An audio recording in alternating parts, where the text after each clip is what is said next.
அனைவருக்கும் வணக்கம். ஒரு அருமையான போண்டா போட போகிறோம்.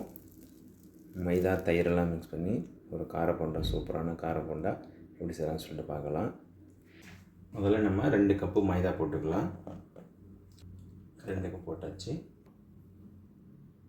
தேவையான அளவு கொஞ்சம் உப்பு, கொஞ்சமாக சோடாப்பு, ஒரு 5 பீஸ் பச்சை மிளகா பொடியாக நறுக்கி வச்சுருக்கேன், அதை சேர்த்துக்கலாம்.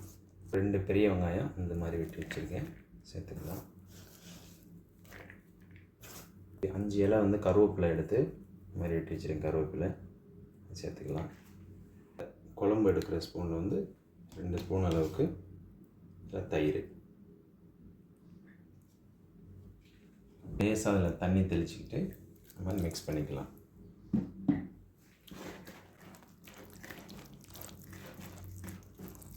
அதிகமாக தண்ணி விட்டுறக்கூடாது. அதிகமாக தண்ணி விட்டோம்னா இந்த வெங்காயத்தில் இருக்கிற தண்ணியெலாம் இறங்கி ரொம்ப தண்ணி ஆயிரும், நமக்கு போண்டா ஒழுங்காக வராது. அப்படியே ஒரு பிளேட் போட்டு மூடி வச்சிடலாம். ஒரு 2 ஹவர்ஸ்க்கு அப்படி இருக்கட்டும். 2 ஹவர்ஸ் ஆச்சு. இப்போ நம்ம போண்டா போட்டு எடுத்துக்கலாம். அதுக்கு ஆயில் விட்டுக்கலாம். போண்டாவுக்கு ஆயில்,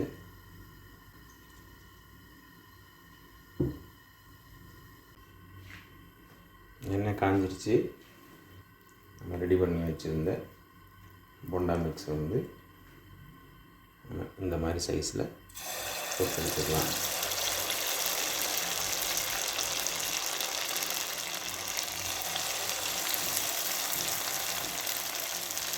கையில் லேசாக தண்ணி தொட்டுக்குங்க. தொட்டுக்கிட்டு இப்படி ஊற்றி போட்டு எடுத்துக்கலாம்.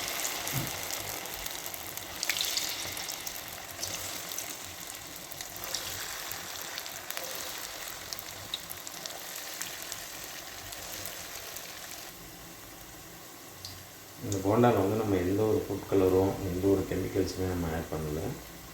சூப்பராக இருக்கும். எல்லாருக்குமே செஞ்சு கொடுக்கலாம். குழந்தைங்கள்லேருந்து பெரியவங்க வரைக்கும் எல்லாருக்குமே செஞ்சு கொடுக்கலாம். சூப்பராக இருக்கும். யாரும் ஈவினிங் ஸ்நாக்ஸ்க்கு இது மாதிரி செஞ்சு கொடுத்தீங்கன்னா சூப்பராக இருக்கும். அடுப்பை ரொம்ப ஹை ஃப்ளேமில் ஏற்றிடக்கூடாது. லோவிலே வச்சு தான் குக் பண்ணணும். இல்லாட்டி கறியிடும், கருப்பாயிடும், உள்ளே குக்கிங் ஆகாமல் நின்றுடும். இங்கே வேணால் அப்படியே எல்லா பக்கமும் எல்லாமே குக் ஆகிற மாதிரி குக் பண்ணி எடுத்துக்கலாம்.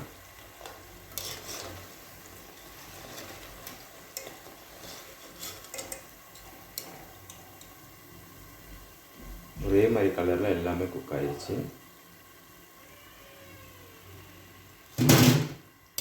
அப்படியே எடுத்துக்கலாம்.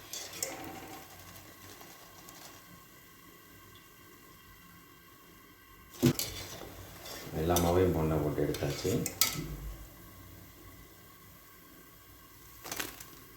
போண்டாலாம் போட்டு எடுத்தாச்சு.